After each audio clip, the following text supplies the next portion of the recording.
S is आ, एचा उच्चार इथं आ असा करायचा आहे. काही काही ठिकाणी एस इज ए असतं, काही काही ठिकाणी एचा उच्चार आ असा होतो.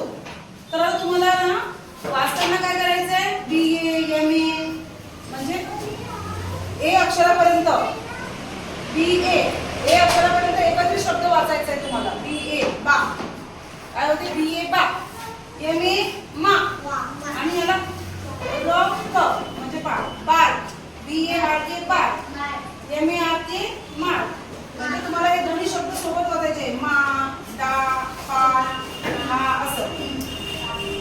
एम ए आर के माळ, बी ए आर के डाळ, पी ए आर के पाळ, H A R K ark, S H A R K shark, C A R D card, H A R D hard, Y A R D yard, A R T art, C H A R T chart, S M A R T smart, S T A R T start, A S K ask, A S K task, M A S K mask, A R M आम.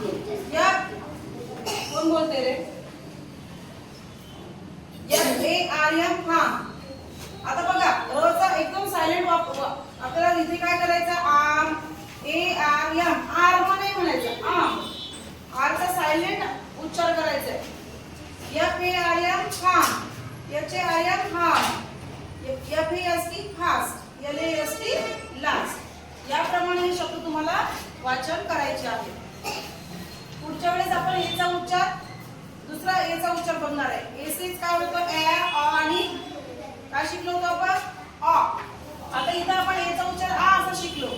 पुढच्या व्हिडिओमध्ये आपण एचा उच्चार अ, एचा उच्चार अ हे शब्द शिकणार आहे. एचा उच्चार अ असताना कोणकोणते शब्द बनतात ते आपण पुढच्या व्हिडिओमध्ये बघूया.